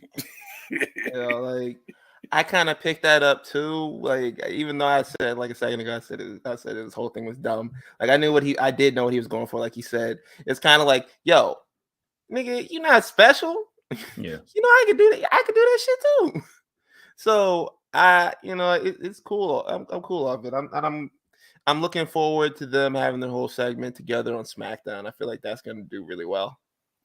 But there's a reason the reason why the word lit is in alliteration. So like, you know, we good. So like, listen, like if you want to do saying Constipated Cody, like my man said, or Diarrhea Dwayne, or Seething Seth, or Crybaby Cody, like whatever. Like I can do the same shit. So like I appreciate that nigga trying to show that part. Like, listen, you ain't no better than us, nigga. Like I still beat your ass in this ring, cuz. That's funny. They had a lot of I don't know. They had a lot of layers at the end of Raw when they had that Drew McIntyre and Jey Uso match. Like Solo came out, Cody came out to combat that. Then you see Jimmy pop up. Then Seth runs out there. Seth catches a Claymore, and then Drew is standing over this nigga. Like, what did I ever do for an empty-headed fucking dumb fuck like Seth Rollins to go out there and go into business for himself? He said no, seriously, he tweeted that. But in this moment, if you're watching the video, this photo with Drew standing over Seth with the title in his hand, he says this title deserves more. You know what I'm saying? Like, don't disrespect this title. Do the right thing, right? And he's got a point, because I'm like, Seth might be losing focus. He might be, putting his energy into the wrong situations right here. Yeah. If he's planning on, remaining the world heavyweight champion, because Drew ain't playing with niggas right now. Bro, this ain't Watch the Throne, nigga. This ain't fucking, I mean? Like, listen, their story is their story, nigga. Why you try to insert yourself in their story, nigga? Was the only story that you need to be worried about is me, nigga. I'm the most dangerous nigga in wrestling. Like, do you know who you dealing with right now? Like, you must not know who you dealing with right now. And like, you just overlooking me and shit. So like, fuck that shit. I would be the same way. And side note, I also had like a question about this. Okay, what if he loses the title? And he asked, like, a couple weeks ago, he asked Cody Rhodes, he was like, yo, if I have your back, will you have mine? What if he loses the belt and Cody's like, hey, you weren't there for me? I'm not Cody. Seth is like, hey, you weren't there for me when I needed you to help me out. Like, you said that you're gonna have my back, and I don't have the belt now. So what's going on with that? Ben, what has happened? What happens if he wins? If Seth gets smoked by Drew, like on some like Brock Lesnar versus John Cena in 2016 SummerSlam shit, because he was like too focused on some other shit, and then like Cody wins and shit. And he's like, well, and then like Cody pulls out like, well, nigga, I'm on SmackDown, cuz like I got this belt now. Like, you saying, like, you better fight Drew. He's like, I want to fight Drew, nigga. Drew just beat the shit out of me. Like, I want to fight that nigga. Like, what does that mean then? Like, that shit is fucking crazy, cuz. It means you have a match for Backlash. Yeah, I'm saying Backlash. I think that would be I think we got to keep Seth and Cody far away from one-on-one matches for a while. Brand split. LOL. Because like, if Cody wins this title and like people are saying like Seth should turn on Cody or they should be like going to another program soon, Seth losing again to him does nothing for either one of them. But he lost 3 times. He's like Braun against the Warriors. Like, come on, dog. Like, That's you got that like, one time. Like, but like, what about the other 7 times that you lost to us? It does nothing for Seth to lose to Cody again. I think they should stay far and away from that. Elsewhere on Monday Night Raw, they talking about like full progress with the show here. Becky Lynch and Liv Morgan are going to have a one-on-one match next week after Liv interrupted her match against Nia. Tag titles are on the line with the women's division, the Kabuki Warriors versus Shayna and Zoe, and then the gauntlet match to determine the number one contender for Gunther at WrestleMania is what is it, a 6-person match here? It looks like it is Sami Zayn versus Bronson Reed versus Shinsuke Nakamura versus JD McDonough versus Chad Gable versus Ricochet. Chad Gable. It's got to be Gable or Sammy, right? And it's Sammy. And I'm kind of torn because it's like, who do you go with? Like, Gable's, in my opinion, got the better story. He's already like promised to his family and his daughter that he's gonna bring this title back, and essentially, and bruh, like keep that Sammy's shit. like I'm pretty sure Benzino made a promise to his daughter before. You know what I'm saying? He released that shit. So like, listen, I don't want to hear none of that shit. You know what I mean? Like, yo, who's better? I'm just saying, like, as far as a babyface perspective, you know what I'm saying? Like, you want to book the babyface, like Bret Hart. Bret Hart didn't like promise to win a match unless he knew he was going to win a match, or guaranteed to win a match unless he knew he was going to win a match. Otherwise, he's like, I'm gonna go out there, I'm gonna try my best. But if he went out there and said, "No, I'm going to beat Sid Vicious or whoever," somehow, nigga, like somehow I'm gonna, he was gonna win. Yeah, old school shit, and Gable should be the one to do that. Yeah, that's what I'm saying. It's like it's an unwritten rule. The babyface doesn't lie. Like, yeah, you know, like heels can lie. Heels can absolutely lie. I love promos where they just leave it, like when The Rock was like, "Yo, you had your chance. You lost to my cousin last year. You don't just get another shot." It's like, nigga, I won another shot. Like, what do you mean? Like, yes, I do. Like, I make the most money. Like, listen, I make. Yes, I do. I mean, I thought I made the most money out here, but then shit, they gave Okada $15 million. Yo, you know what I mean? Like, I don't know what's going on. They got a Jordan Poole contract. And I'm like, damn, cuz, like, you get paid what?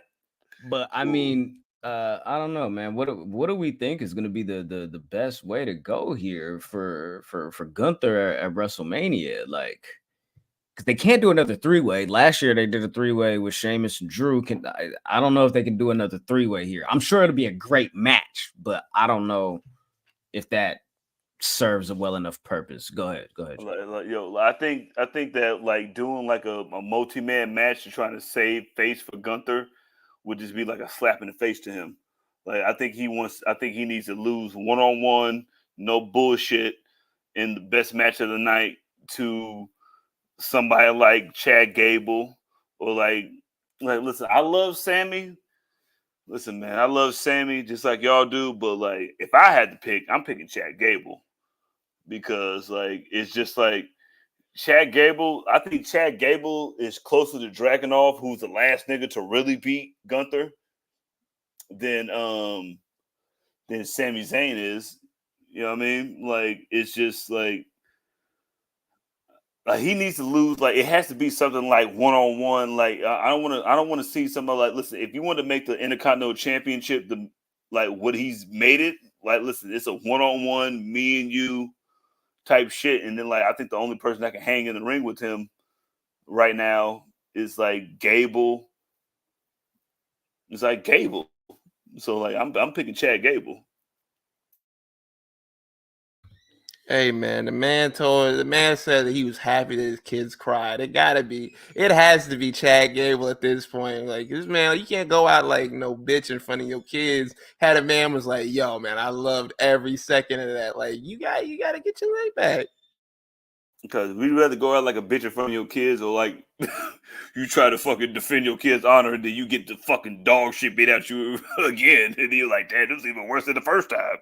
Like at least they got some kind of moves in there. Like, bro, imagine trying to discipline your kids after Gunther smacked the shit out of you and you was trying to defend that honor. You be like, hey, go upstairs, clean your room. They be like, hey, don't make me call Gunther over here for your ass. I call him right now. Like I got through the DMs right now. You know what I'm saying? You know, we just talk about Invincible. And then he was like, yeah, how your bitch ass dad doing? He was like, man, you know, say chest still hurt, but he chilling. Tell that nigga that you can eat ice cream for dinner today. Can you imagine if Gunther told your kid that he can eat ice cream for dinner in front of you? Nah, Gable got to beat him.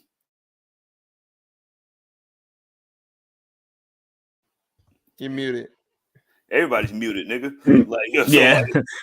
Anyway, Gable and Gunther should be like that. That's a WrestleMania night one type shit that you can do, like right in the middle type shit, like where you can give them like fucking 37 minutes to fucking just throw each other around for a little bit, like because pause, and then like it's cool. So I'm picking Gable. That was wild. Look, I said pause, cuz you know what I'm saying. I know, but that one had innuendo. So I but niggas that listen to this shit can't even spell innuendo. Like they don't even know. I can't spell innuendo, bro. I'm gonna be honest with you, bro. I can't even spell that shit. But that's just how I feel. You feel me? NXT. I'll give a quick update on NXT. They had Roadblock this past week, and it looks like Roxanne Perez is going to be facing off against Lyra Valkyria as Stand and Deliver, as she attacked her. After the women's tag title match was Lyra and Tatum against the Kabuki Warriors. Yeah. And she messed up her arm, had her carried out on a stretcher, put her in an ambulance, got her up out of there. So they had that attack, the return of Sol Ruka, which was really dope. Yeah, yes indeed. Salute to her. That's a black queen right there. That's a black queen right there. And it's women's history. Drop a black, you know what I'm saying? Like, yeah, man, like Russell Wilson. Yeah, man.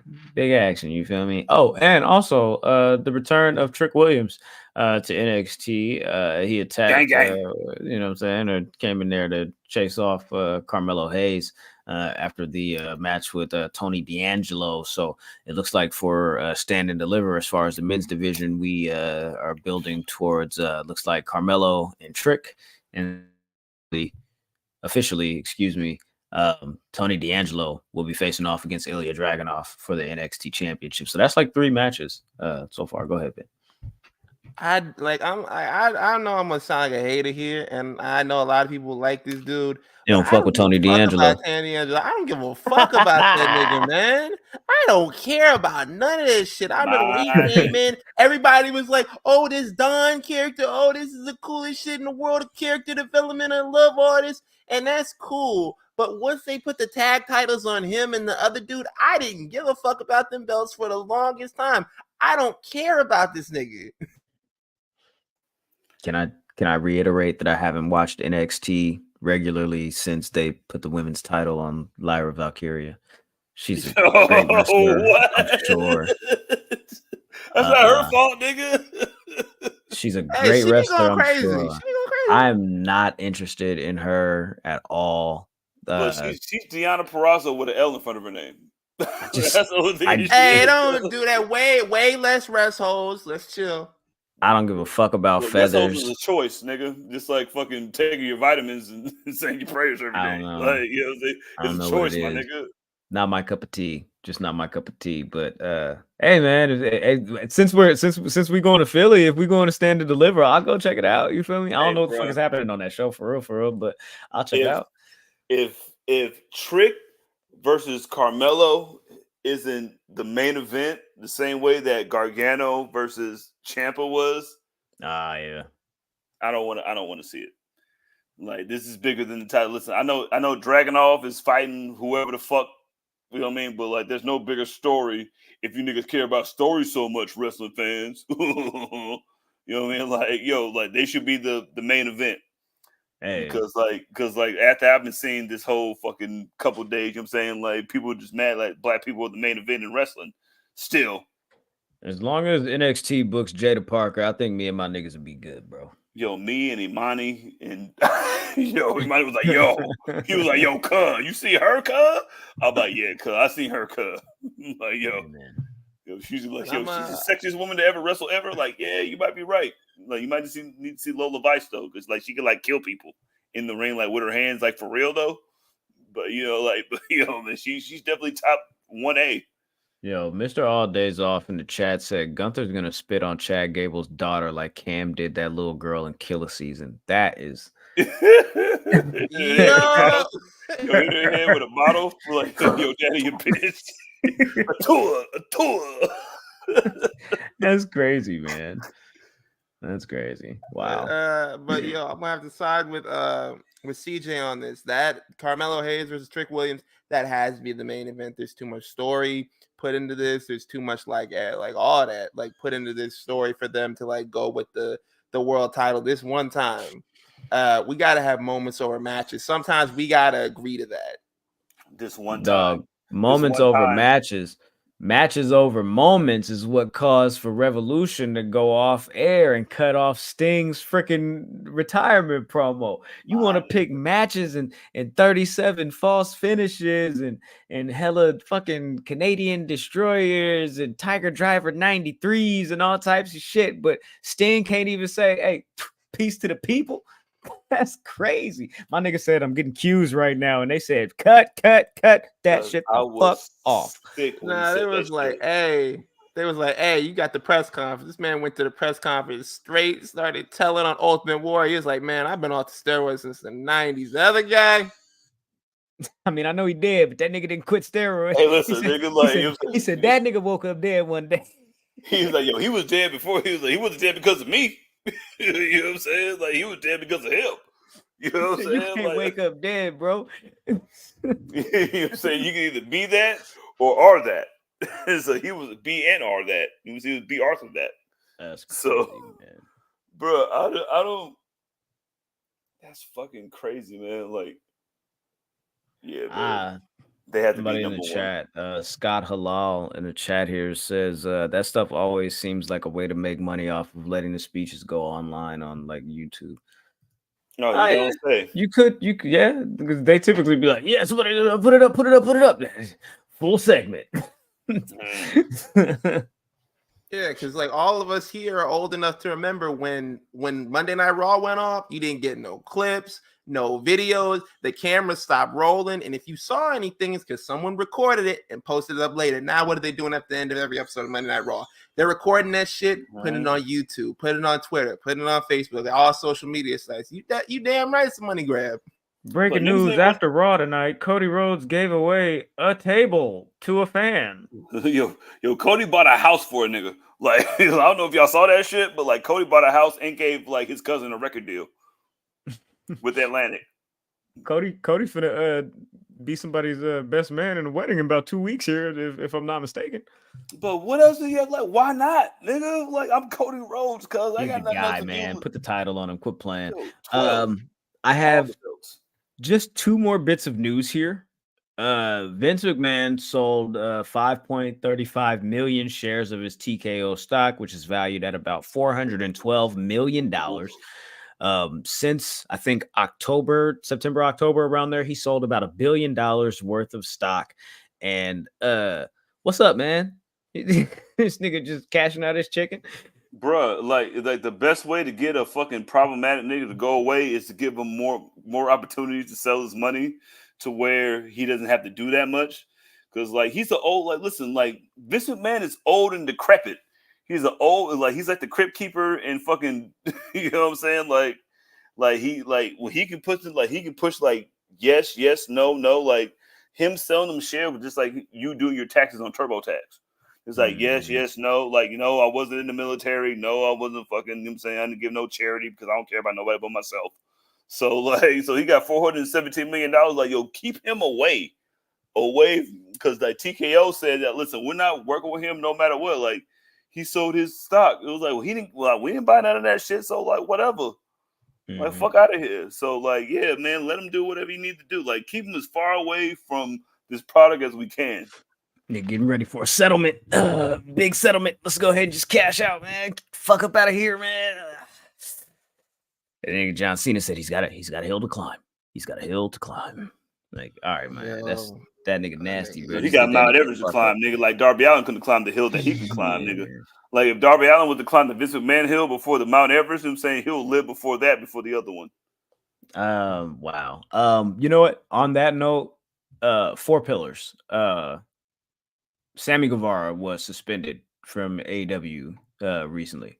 Again? This was in connection, I guess, to the Jeff Hardy match from a couple of weeks ago. Jeff I guess, they suspected he had a concussion during the match. There was a report that said that Darby ended up hitting his go to hell, the finisher, and I guess maybe he wasn't supposed to do that as far as going into the finish of getting the match over with and getting the fuck up out of there. What do you think? I got a question. Okay, yeah. So that we see the point where he does the move, he hits him in the side of the head, but no one stops the match. It's up to the ref to say, "Hey, are you good? Can you continue? What's going on?" Throw up the X. Like, I'm not the biggest Sammy Guevara fan in the world. In fact, I don't really rock with him. But this falls squarely on the ref, because if you want me to stop, you gotta tell me. I'm not no mind reader. We've seen people finish matches with their arm hanging out the socket. They pop that shit back in. He didn't know that he had a concussion. He didn't know everything was wrong. The ref is supposed to go over and talk to the wrestler if they think their bell is wrong and say, "Hey, you good? What are we doing?" Like, I don't feel this one falls on Sammy Guevara. I feel like he's just the scapegoat in this situation. I got a question. We don't work there, right? None of us work there. Right. Are we to assume that they didn't do their due diligence and that the referee didn't say something to him and that they don't know that there was a conversation between him and the referee to go home and this happened? Like, why are we putting the referee in this if Sammy Guevara was the one suspended? I would assume that they have done their due diligence as a company and have determined that the referee or the person that you know what I'm saying would not be the one at fault here. Graham, like who's more likely to know that your opponent has a concussion or something going on like that? The referee or the person that's going against him? I mean, you're the wrestler, right? You're supposed to like. I mean, you're the one. Like, yo, like, did you tell me that you had a concussion? Because like I literally fought your brother when he splattered his whole fucking brains on the fucking concrete like 2 years ago. Yeah. So like, and we didn't stop him for that. It's like he got priors on him, so that's why they hit him with that suspension like that. Because you already got some bullshit. Like, you already got like he's Meek Mill. Yeah, niggas don't. Yo, chill. Niggas don't like him, but he already has shit on his name. That's why I said he was scapegoating the situation. This match was not important enough for Jeff Hardy to get a concussion and for you to continue it. That's all I'm saying is like, why do you need to, go home? Why do you need to even finish the match? This was on Rampage, right? Short. Yeah, I think this was on Rampage. Just end the shit. Throw up the X. Do you realize how many matches? Facts. Do you realize how many matches that we've gotten over the past like 2 or 3 years where someone's gotten hurt and like back in the day they would have toughed that shit out and finished it and you would award it as a badge of honor, even though it's a life-threatening thing that we now know about concussions and everything like that, and then it puts in for the CTE and all that. Now we know all that shit, so that's why it's okay to throw up the X and stop a match. We don't care that much as long as the wrestler, the person who's involved in this, is getting out of there safely. It was a match on Rampage. Who gives a fuck? Yeah. Hey, I think my bad. Go ahead, Graham. I think an example of something similar to that happening, I guess like most recently that I can kind of remember offhand is, and I don't know if this was a live episode. I believe this was a taped episode of SmackDown, where Rey Mysterio got injured. Santos, it was the U.S. title tournament. Oh, yeah. Just ref stoppage. Santos wins, goes on. Rey's been hurt. He's been injured. He just came back last week, but shut the match the fuck off. Like, it's over. It's done. Like, we don't need to continue this. Someone's hurt. Something's wrong. Something's off. Let's go ahead and just, I don't know, safety protocols. Shut it down. I think I think it's like if I was Matt Hardy, I would fucking feel like I would want to fight everybody because like I literally like all out like almost busted my entire back of my head on the concrete, but then, like you guys happened to my off. brother. And like you guys are tripping off of like you again. Like you. This is why I hit you with this chair in 2009 when we had to face each other at the WrestleMania. That was a terrible match that I didn't want to go to, but. I don't know, man. Everything can't be his fault for Sammy. It's like he's. You go ahead. I just feel like if AEW as a company decided to suspend Sammy Guevara, I don't think that we should insert anybody else into the conversation. And I think that it's likely that he deserved it. It's his fourth or fifth suspension in as many years. But like, let's go over some of those. Like, two of the like, I give you like the whole Sasha Banks thing. That definitely warrants a suspension. Two of those. Does it? I didn't work here. Definitely. Bro. Hey, we found out. Hey, have you ever found out? Hey. Yo, no, not to cut you off. Have you ever found out somebody you was cool with? You found out, hey, they on some bullshit. Do you not just like, hey, I gotta separate myself from you for a little bit, bro? Yeah, like right, that's what it was. It was like, hey, yo, you high right now? Like I gotta move off you.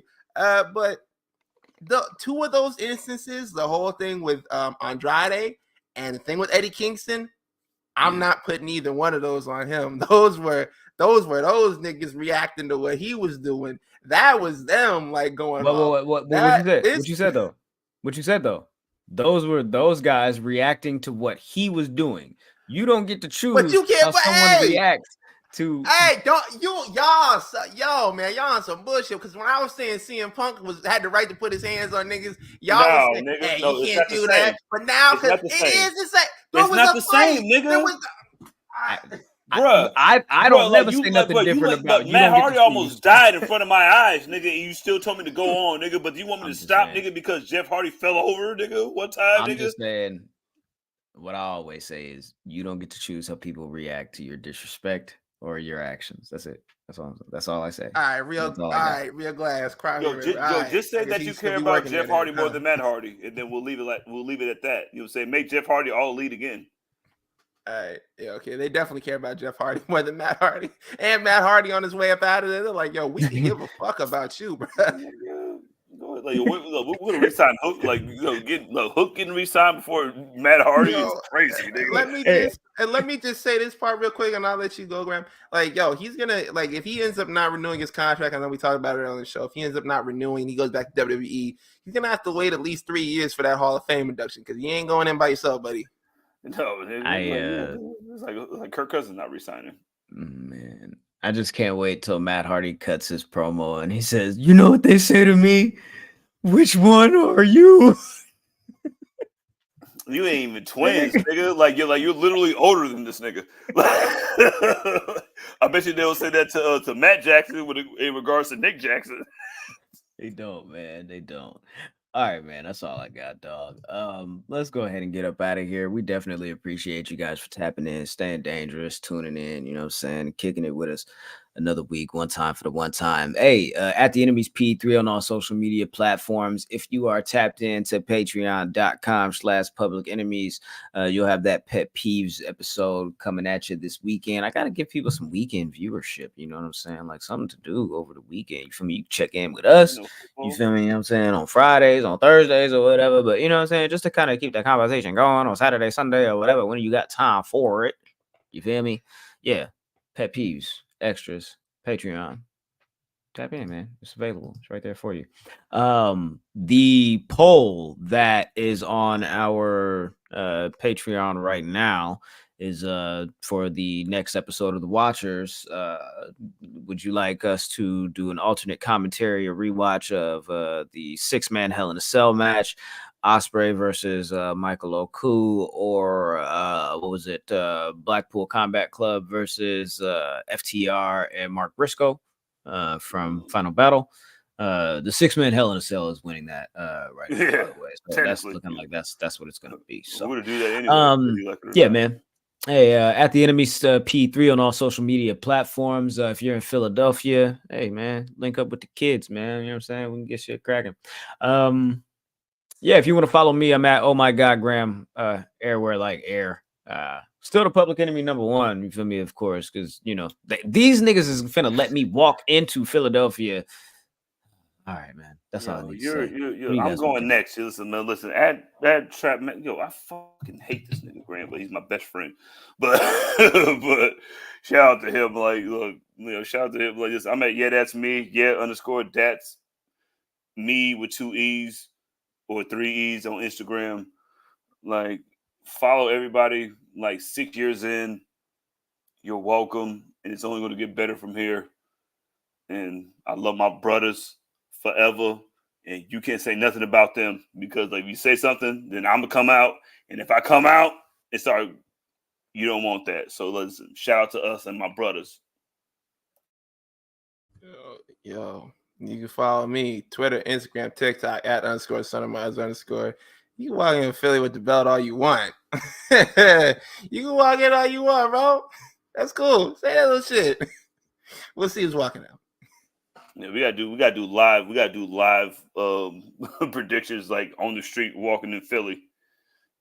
Like at Patch Cheesesteaks or something. Like we're picking right here. Like when Thunder Rosa does her little taco vlog. Yo, I like that. Yo, anything Thunder that Rosa, wants to do. please go to Philadelphia so Jizzle could stop. Oh my god. Yeah, I think that's pretty much it, man. But hey, until next week, please take care of yourselves and each other. We'll see you guys next Thursday. Oh, and there's a reason why Bianca Belair's on the cover of the fucking game, nigga, because she's the most important person in the motherfucking game, nigga. I'm the most important person in wrestling. What the fuck are you talking about? Why am I on the cover of the game? Like you're gonna choose between me and Rhea, and I love my little Vegemite mama more than anything, you know what I'm saying? But like if you had to choose, you know what I'm saying, guess who's gonna get chose, you know what I'm saying? The one that they choose, the one that has the TV show, the one that has all this. Like, listen, you wrestling fans need to get a fucking life, nigga, and then live your life and touch some grass. You bum ass nigga, stop smoking crack. Try not to wake up dead. We'll see y'all next week.